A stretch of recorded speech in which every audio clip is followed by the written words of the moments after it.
Bang Rey, meskipun mungkin Anda bilang katakan bahwa tadi itu sulit tercapai, sulit kemudian adanya PDIP gabung ke dalam Kim Plus, tapi kalau misalnya itu akhirnya kemudian kejadian, akhirnya PDIP memutuskan untuk masuk dalam pemerintahan itu kira-kira efeknya akan seperti apa Bang Rey? Masa depan PDI akan suram. Kenapa gitu? Karena mereka akan berbagi suara dengan banyak partai di dalam koalisi. Sementara mereka kalau berada di luar, ya memiliki kesempatan untuk membangun satu basis massa yang mungkin tidak puas dengan kinerja koalisi yang berada sekarang gitu. Nah, kalau nanti misalnya pada konteks pemilihan presiden, lalu presidennya bukanlah orang yang berdekatan dengan PDI Perjuangan, ya mereka akan kesedot lagi pemilihnya gitu. Oleh karena itu ya menurut saya sih lebih terhormat, lebih strategis, dan juga lebih lurus kalau memang PDI Perjuangan tetap berada di luar gitu. Itu pertama. Yang kedua adalah akan kesulitan juga membagi kursinya kayak apa. Apa iya PDI cuma mau dapat satu, dapat dua? Kan kecil banget kalau cuma satu dan dua. Partai-partai lain yang tidak sebesar PDI Perjuangan juga udah dapat lebih dari dua kan. Nah itu menurut saya nggak akan sepadan lah dengan masuknya PDI Perjuangan ke koalisi kalau hanya dapat dua gitu ya. Nah yang ketiga itu juga menurut saya menyulitkan bagi Pak Prabowo. Kenapa gitu ya? Karena kalau semuanya masuk ke dalam, bagaimana yang mengaturnya gitu. Nah, apakah Gerindra mau kemudian kursinya dihilangkan, ya, ditipiskan, hanya dapat satu atau dua kursi dan seterusnya gitu.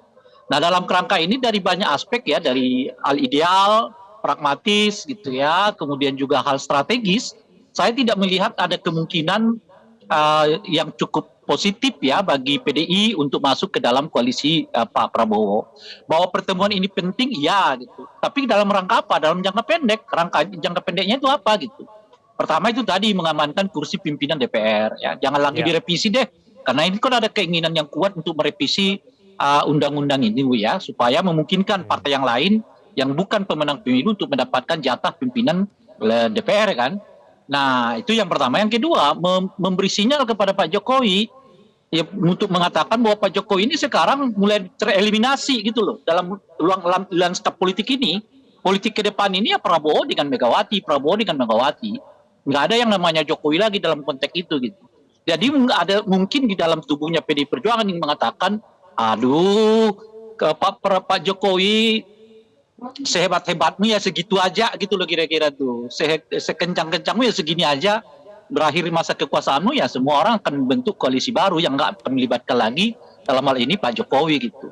Nah, dan bagi Pak Prabowo itu juga penting simbol itu seperti yang saya sebut. Kenapa? Pak Prabowo ingin mau mengatakan juga bahwa dia adalah orang yang betul-betul presiden yang nggak diatur oleh siapapun, yang nggak didesain oleh siapapun, baik oleh kelompok maupun oleh apalagi oleh keluarga, kira-kira begitu intinya itu. Dan simbol ini menurut saya penting dan saya sebutkan tadi itu karena ada suasana di mana menjelang pilkada ini ya nuansa negatif kepada calon-calon yang mengasosiasikan dirinya dengan Pak Jokowi gitu. Nah, artinya apa? Artinya butuh figur Pak Prabowo untuk tampil mengatakan koalisi Kim itu koalisinya Pak Prabowo, bukan koalisinya Pak Jokowi gitu. Sehingga kader-kader yang didukung atau calon-calon yang didukung oleh Kim untuk maju di pilkada ini, ya akan melihat bahwa Pak Prabowo sebagai figurnya bukan Pak Jokowi karena kesan saya, tangkapan saya, ya figur Pak Jokowi itu relatif mulai agak memudar di tengah masyarakat, khususnya Gen Z. Dengan aksi 2208 kemarin membuktikan kepada kita betapa figur Pak Jokowi di generasi Gen Z kita ini dan umumnya mungkin di generasi milenial sudah jauh berkurang respeknya kepada Pak Jokowi gitu. Oleh karena itulah pertautan yang saya sebut sebagai pertautan kepentingan politik yang bersifat sementara. Kalau mau apalagi kalau dilakukan sebelum katakanlah misalnya Kongres PDI Perjuangan gitu atau rapat yang menentukan arah politik PDI Perjuangan gitu. Sebab kalau itu dilakukan setelah, itu artinya apa yang dilakukan oleh PDI itu memang sedang mengadvokasi hasil rapat konsolidasi mereka gitu. Tapi kalau dilakukan sebelum, nanti akan dilaporkan kepada rapat konsolidasi, itu artinya Ibu Mega bisa mengatakan, waduh ternyata pertemuan kita kemarin itu tidak dikehendaki oleh para pemilih saya gitu. Jadi ada mekanisme di mana nanti Ibu Mega mau mengatakan saya nggak bisa bergabung karena ternyata di rapat konsolidasi keinginan bergabung itu nggak diterima. Oke, baik, kita akan tunggu kapan Megawati bertemu dengan Prabowo Subianto. Terima kasih Bang Riza, terima kasih Mas Seno, Bang Rey sudah bergabung sama kami di Prime Time News. Selamat malam semuanya.